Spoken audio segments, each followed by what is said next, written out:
¿Quieres a alguien con quien envejecer? ¿Quieres a alguien que sea madre de tus hijos? Suponiendo que quieras tener hijos. Y si no quieres hijos, bueno, probablemente los querrás. Y si no, o estás engañado o eres inmaduro. Y podrías decir, bueno, no, el planeta ya tiene demasiada gente. Es como, sí, lo que digas. Buena suerte con eso. Cada uno de tus antepasados se reprodujo en una procesión ininterrumpida que duró 3.500 millones de años, y todos ellos están equivocados y tú tienes la razón. No lo creo. Acabas de escuchar un fragmento del Dr. Jordan Peterson compartiendo su opinión sobre las personas que eligen no tener hijos. Aparte de que encuentro un poco repulsivo el tono de juicio en su discurso, no puedo evitar preguntarme ¿en qué se basa? Peterson sostiene que todos nuestros antepasados se reprodujeron durante miles de millones de años. Junto con su afirmación de que si no quieres tener hijos estás engañado e inmaduro, utiliza las acciones de nuestros antepasados como argumento para respaldar su opinión de que tener hijos es el camino correcto. Este argumento ignora por completo el hecho de que muchas personas que vivieron antes que nosotros no se reprodujeron.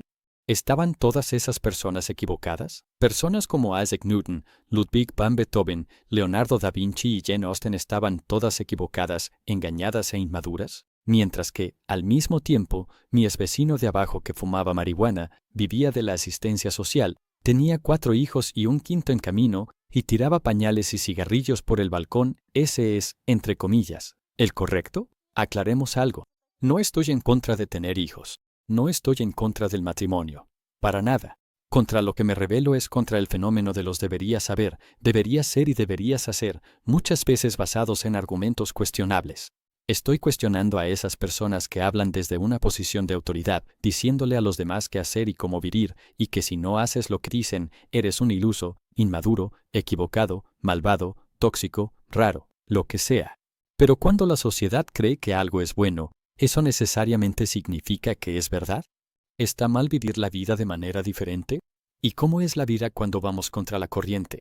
Exploremos la vida sin matrimonio, hijos y otras cosas que se supone que debemos tener, la naturaleza de las normas sociales y un poco de existencialismo. Las normas sociales influyen enormemente en el comportamiento humano. Es como un conjunto de programas que la sociedad instala colectivamente en nuestros sistemas, en gran parte durante nuestros años formativos, pero también a lo largo del resto de nuestras vidas. Es el programa que dice que no debemos abofetear a desconocidos, o que debemos dar las gracias cuando recibimos un regalo, o que debemos casarnos y tener hijos. Así que estas normas y convenciones sociales, que en su mayoría están arraigadas en las culturas y sociedades en las que vivimos, nos dicen lo que se supone que debemos tener, ser y hacer.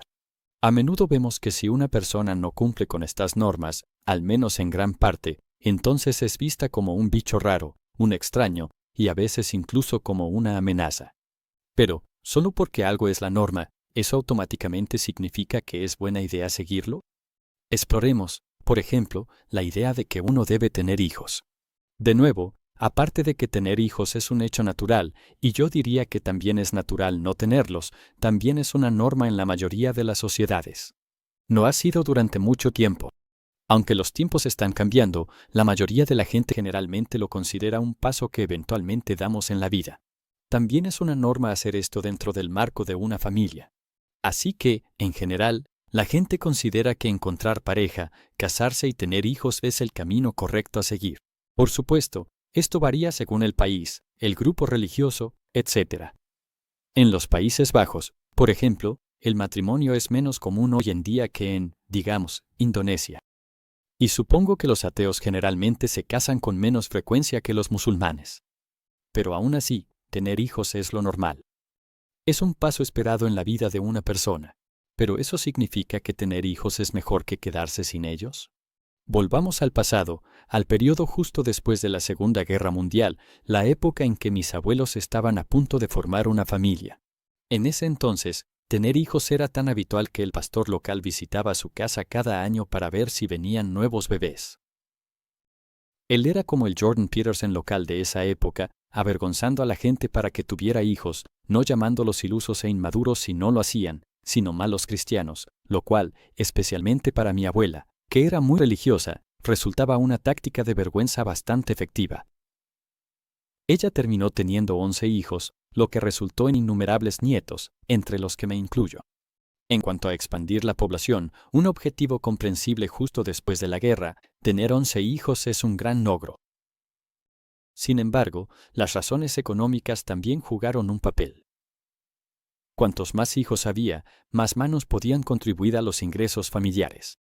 Por ejemplo, mis abuelos enviaron a mis tíos a las fábricas desde muy jóvenes. Aunque en Occidente esta práctica, por suerte, ya es cosa del pasado, todavía persiste un aspecto funcional de tener hijos, que sirven para dar compañía a los padres. Por eso escuchamos comentarios como, vas a terminar solo y miserable, o, ¿qué vas a hacer cuando tengas 60 años y no tengas hijos que te visiten? Así que, de muchas maneras, vemos los beneficios proyectados de tener hijos. Pueden cuidarnos, hacernos compañía, ayudar a mantener a la familia, etc. Pero ¿qué hay de los inconvenientes? Un inconveniente del que a la gente no le gusta hablar es el sufrimiento que implica traer personas al mundo. Un niño no pidió estar aquí. Él participa en un contrato que nunca tuvo la oportunidad de firmar. Simplemente le tocó ser parte del trato, le guste o no. Tu hijo podría, de hecho, vivir una vida miserable. Quizás una vida llena de depresión y adicciones como resultado de las muchas cosas malas que le suceden, todo eso para acomodar la felicidad y el bienestar de los padres. ¿No es eso un poco egoísta? Además, tener hijos ni siquiera garantiza los beneficios que los padres imaginan. ¿Qué pasa si tienes 60 años y tienes hijos, pero casi nunca te visitan? En ese caso, no solo careces de las visitas de los hijos, igual que quienes nunca los tuvieron, sino que además sufres por el hecho de tener hijos pero que nunca te visitan. Los antinatalistas van aún más lejos, diciendo que traer hijos a este mundo conduce a un sufrimiento innegable e inevitable para esos niños y que, por lo tanto, lo mejor y más empático sería no tener hijos en primer lugar. No tener hijos evita que estos seres sintientes no nacidos sufran. Si te interesa, he hecho un video en profundidad sobre el antinatalismo. Pero no solo por los niños. También para los supuestos padres, tener hijos podría no ser siempre la mejor idea. ¿Qué pasa si uno o ambos padres lidian con problemas de salud mental o adicciones y tener hijos es simplemente demasiada responsabilidad? ¿Qué pasa si el padre o la madre tienen visiones que no se llevan bien con tener hijos? Por ejemplo, ¿y si mi abuela en realidad quería ser corresponsal de guerra? En ese caso, tener 11 hijos le habría impedido cumplir sus sueños. ¿Y qué pasa si simplemente no te gustan los niños, pero vas a terminar solo y miserable? Hay evidencia científica que muestra que las personas sin hijos generalmente son más felices que quienes son padres. Otras investigaciones sugieren que las personas solteras pueden estar tan satisfechas como aquellas que están en pareja.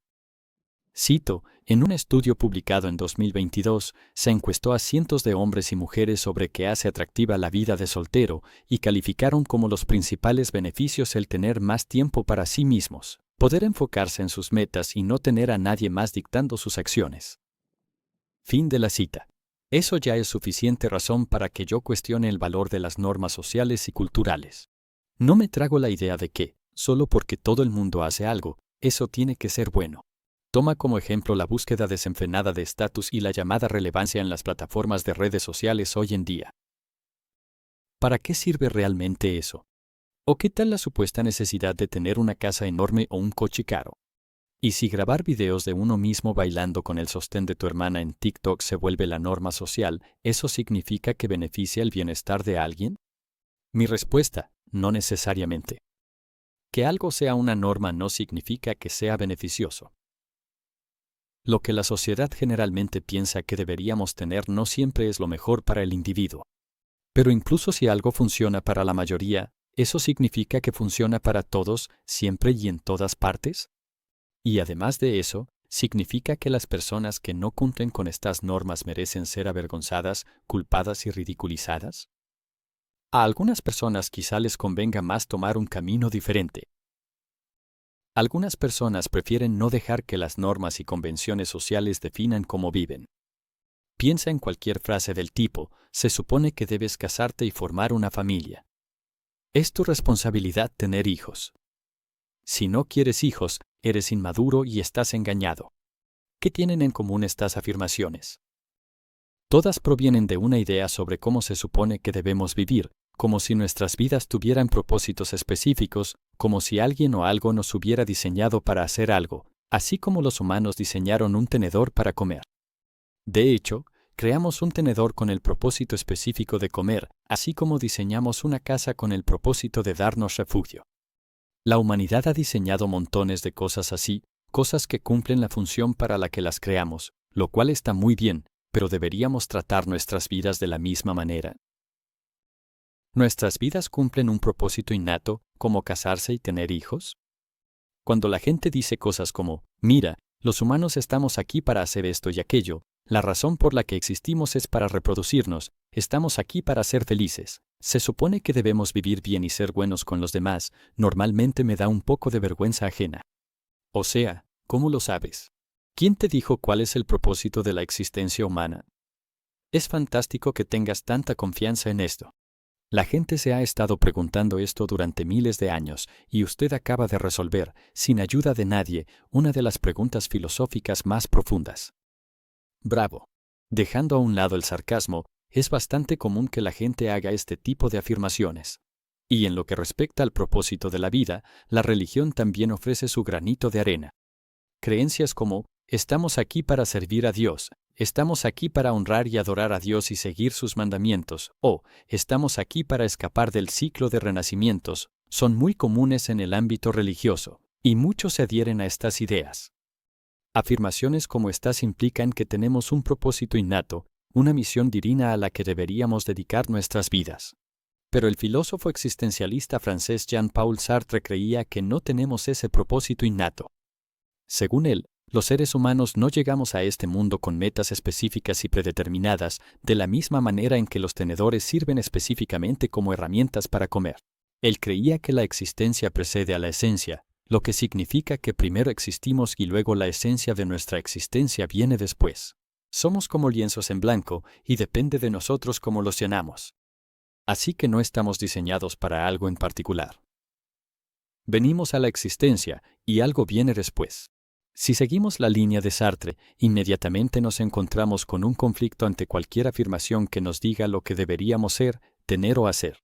Se supone que tienes que casarte. Ah, sí. ¿Quién no dice? ¿Algún tipo en YouTube?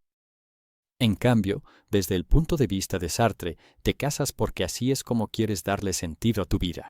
Es opcional, no obligatorio. Desde una perspectiva existencial, está perfectamente bien no seguir las convenciones. Así que ignoremos por completo todas las normas sociales. Veamos realmente nuestras vidas como lienzos en blanco que nos pertenecen para ser llenados. ¿Cómo sería tu vida? ¿Seguirías aún así convenciones como el matrimonio? ¿Seguirías teniendo hijos? Para responder a la última pregunta, creo que muchas personas siguen siendo fieles a convenciones como el matrimonio y los hijos, quizás no porque se sientan obligadas, sino porque así es como quieren llenar sus propios lienzos. Quieren un vínculo entre dos personas hasta que la muerte los separe. Quieren esa vida familiar, irse de vacaciones juntos, organizar fiestas de cumpleaños para los niños y gritar desde la banda de un campo de fútbol. No hay nada de malo en seguir las convenciones si eso es realmente lo que quieres hacer. No todas las convenciones son necesariamente buenas, pero tampoco todas son necesariamente malas. Y lo que es mejor también depende de la situación individual. Para algunos, seguir el camino convencional puede ser la forma más satisfactoria, pero hay quienes, llámalos los inadaptados, no quieren ir por ese camino. Otro ejemplo de una persona inadaptada es Ralph Waldo Emerson, un filósofo estadounidense. De hecho, toda su filosofía gira en torno a la inconformidad y a ir en contra de lo que la sociedad nos dice que debemos ser o hacer.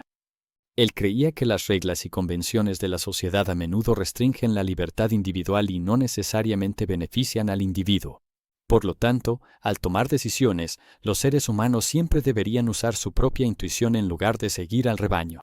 Y así, si la intuición de las personas las lleva por un camino fuera de la estructura familiar tradicional, que así sea. Probablemente sea el camino más beneficioso en términos de desarrollo personal y realización para ese individuo y también podría ser la mejor manera de contribuir a la sociedad. Por ejemplo, piensa en el científico solitario que nunca se casó ni tuvo hijos, pero que, al dedicar toda su vida a su trabajo, hizo contribuciones significativas a la humanidad. Cuando los emisarios del reino le ofrecieron el trono al sabio taoísta, él lo rechazó. En cambio, se sentó junto al río con su caña de pescar. Mientras que muchos habrían aprovechado la oportunidad de obtener un gran poder y todos los beneficios que conlleva, el sabio se abstuvo a cambio de paz. Podríamos ver al sabio como una luz guía respecto a otras decisiones de vida, incluidas aquellas sobre las que la sociedad nos presiona. Sí, podríamos elegir esa carrera bien remunerada con muchas responsabilidades, sin salir de la oficina antes de las 10 de la noche. Estaremos en una posición de gran estima, estatus y riqueza financiera, los grandes beneficios de ser exitosos según lo convencional. Pero también podríamos no hacer eso. No tendremos todos los beneficios, pero tampoco tendremos todo el estrés. De manera similar, podríamos decidir no tener hijos y disfrutar de la libertad y la paz de no ser padres. De hecho, podríamos pasar nuestro tiempo sentados a la orilla del río con una caña de pescar. En última instancia, realmente depende de nosotros cómo vivimos nuestras vidas. Casarnos, tener hijos o seguirlos, de la sociedad es nuestra elección. Muchos estudios sugieren que el camino alternativo y no convencional puede ser igual de satisfactorio, e incluso a veces más, que seguir las normas. ¿Y tú qué piensas? ¿Qué prefieres, seguir las convenciones o recorrer un camino auténtico e individual? Gracias por ver el video.